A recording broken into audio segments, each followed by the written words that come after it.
Once, the world was still young, and people lived in small clay villages, believing tomorrow would always look like today. Fields gave their harvest, children played in dusty streets, and the sky felt close enough to touch. But as years passed, hearts hardened, and violence spread like a shadow across valleys and hills. Justice became a game, promises were broken, and cruelty was treated like ordinary weather. In the middle of that restless world lived one man who still listened to silence and still watched the horizon with open eyes. His name was Noah, and while others laughed, traded, and argued, he often stood alone, feeling something was terribly wrong. One quiet morning, as the village slowly woke, a weight settled in his chest like a stone too heavy to ignore. It was not a voice in his ears, but in his soul. A clear warning and a mission woven together. He understood this much: the earth would be washed clean, and somehow, he and his family had to survive what was coming. Noah looked at the people he knew, at the fields, at the animals, at the sky, and realized that nothing he loved could stay the same. He was shown a vision of a wooden vessel, larger than any house, strong enough to float on a world turned into ocean. He saw corridors filled with animals, stores of grain and water, and his own family moving through the dim light inside. When the vision faded, the noise of the village returned, but now every shout and every laugh sounded distant. Noah told his family what he had understood, and though fear flashed in their eyes, they chose to stand beside him. They followed him out to an empty field beyond the last house, where only dry ground and scattered stones waited. "There," he said, pointing to the bare earth, "we will build a ship in the middle of the land."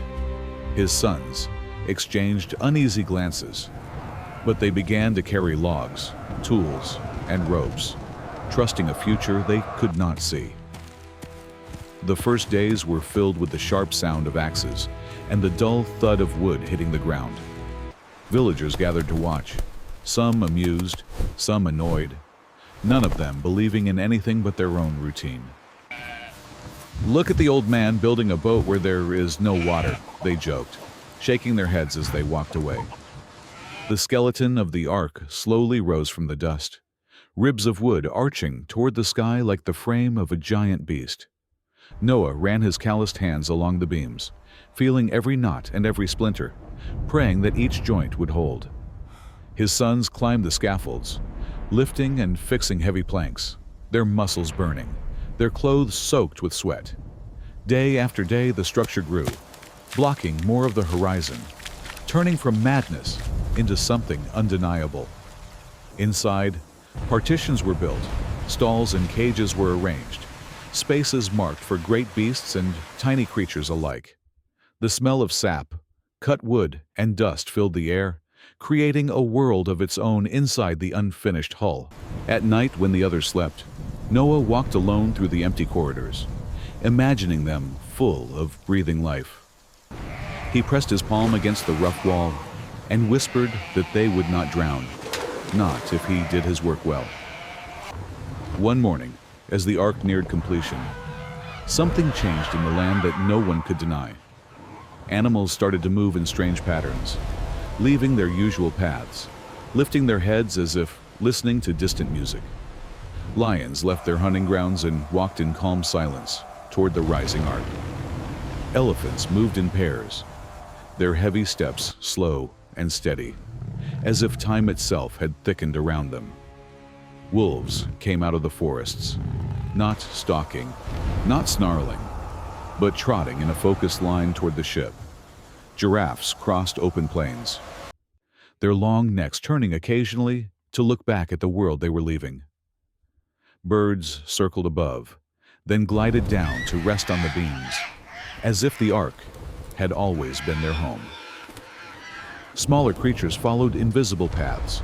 Rabbits, foxes, deer, and hundreds of other shapes filled the approaches to the ark. Villagers watched with open mouths, their laughter fading as they saw predator and prey walking side by side without fear. Some backed away in terror, Some fell to their knees. Others shouted Noah's name as if he now held all the answers. Noah's family stood at the entrance, guiding the animals inside, leading them to the spaces prepared for them. Hooves, claws, and paws echoed on the wooden floor, a rhythm of life entering a refuge from a storm not yet visible. When the last supplies were loaded and the last animal settled, the air grew strangely still. A heavy quiet fell over the land, as if the world were taking a deep breath before a long plunge. Noah stood at the door of the ark and looked one last time at the village, the fields, and the distant hills he had known all his life. There was sorrow in his eyes, but also a steady acceptance. What was coming could no longer be turned aside. Behind him, his family waited, faces pale but resolute, ready to enter into the wooden belly of their only hope. As they stepped inside, the great doors began to close, and the world outside shrank to a narrowing strip of gray sky. With a final echoing thud, the door sealed, and the sound of the village was cut off, as if someone had drawn a curtain. For a moment, there was only the creak of wood, the restless shuffling of animals, and the beating of many hearts in the dark. Then came the first soft drumming of rain on the roof, so gentle that it almost sounded like a lullaby. Drops grew heavier and more frequent, turning the lullaby into a drum roll rolling across the ark's hull. Outside, the ground darkened as puddles formed. Streams began to run where there had only been dust. In the village, people rushed for shelter, still telling themselves it was only a storm, like so many others before. But the rain did not ease. It thickened, grew heavier, as if the sky itself had opened and refused to close. Small streams swelled into brown rivers, tearing at the soil, dragging branches, stones, and broken things along with them. Inside the ark, the sound rose to a roar, a constant crashing and drumming that made the very beams tremble. The ark shuddered as water gathered under it, the ground turning into a deep, swirling mud. With a slow, unsettling lift, the hull began to rise, pulled free from the earth it had rested on for so many days. Noah felt the floor move under his feet, the strange sensation of the world tilting while the ark floated level. His family grabbed posts and beams to steady themselves as the ark rocked, finding its balance on the rising water. Animals cried out, some in fear, some in confusion, their voices blending into a wild chorus beneath the storm. Through small openings high in the walls, only gray water and racing currents could now be seen. Houses disappeared beneath the flood, fields sank, and trees stood like lonely fingers reaching for a sky that would not answer. Lightning tore the clouds open, briefly revealing the ark alone, on a sea that had never existed before. Thunder rolled over the waters, shaking the air, but the ark held, creaking and groaning yet staying whole.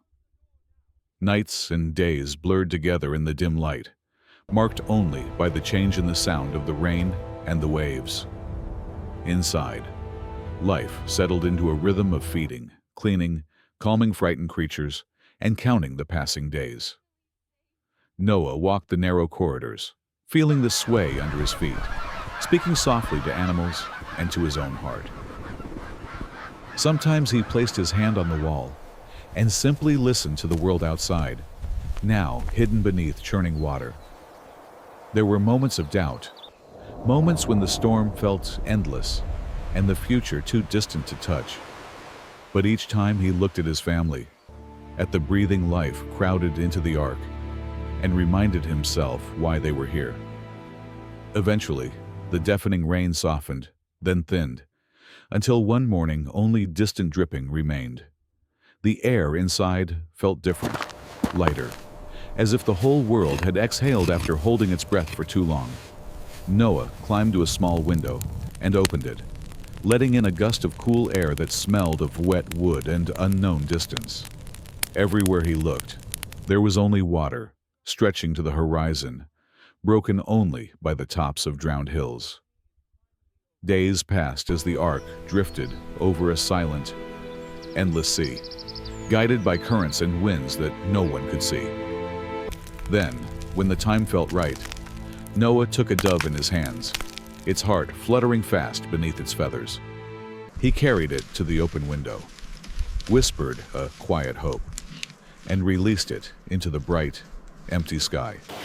The bird flew outward over the waters, circling, searching for something that was not water and not sky. Hours later, it returned, wings beating hard, finding no place to rest but the hand that had released it. Noah waited, and after more days, he sent the dove out again into a world slowly changing beneath the surface. This time, when it came back, it carried in its beak a small olive leaf, green and alive against the gray. In that single leaf was a message clearer than any spoken word. The waters were retreating and dry land lived somewhere beyond the horizon. Joy spread through the ark like light. Even the heavy air seemed to lift as Noah showed the leaf to his family. Time passed, and at last the ark no longer moved with the same wide, rolling motion, but rested with a solid, gentle stillness. Through the windows, mountains rose from the water, their slopes raw and washed clean, the world reshaped by the flood.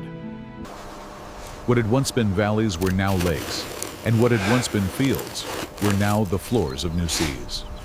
When the ground was ready, the doors of the ark were opened, and fresh air poured in like a blessing. Light flooded the corridors, revealing dust in the air, fur and feathers, and faces turned toward the exit.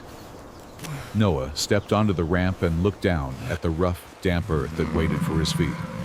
His first step left a print in the soft ground, a quiet mark that said the story of humanity would continue here. One by one, his family followed, touching the soil as if to make sure it was real and solid beneath them. Then came the animals, moving out into the new world, scents and sounds drawing them in every direction. Lions blinked in the sunlight, elephants tested the ground, birds rose in sudden flurries of wings. Small creatures rushed to burrows and cracks, eager to claim new homes in rocks and roots. The air was filled with the calls of life starting over, as if the world were tuning its instruments for a new song. Noah watched animals spread across the slopes and valleys, each step writing a fresh line on a blank page of earth. He built a simple altar of stones and lit a fire, the smoke rising straight into a sky that for the first time in many days was clear. As the smoke climbed, a calm settled over him, a feeling that the long night of the world had finally ended. When he lifted his eyes, he saw colors stretching across the sky, a broad, bright arc glowing over mountains and water. A rainbow hung above the land, gentle yet brilliant, like a bridge between storm and peace. In its colors, Noah read a promise that the world would not be washed away like this again. His family stood beside him, eyes wide, faces lit by both fire and sky, breathing in the silence after the storm. Behind them, the ark rested forever on the mountainside, no longer a vessel of rescue, but a monument to what had been survived. Before them lay valleys, rivers, and distant horizons waiting to be explored, planted, and named. Children's footsteps began to leave new paths in the dust, weaving between stones and sprouts of tender green. Life had not ended in the flood. It had been given a fierce, fragile chance to begin again. And somewhere high above, the same sky that once opened in anger now watched in gentle stillness as the new world took its first steps.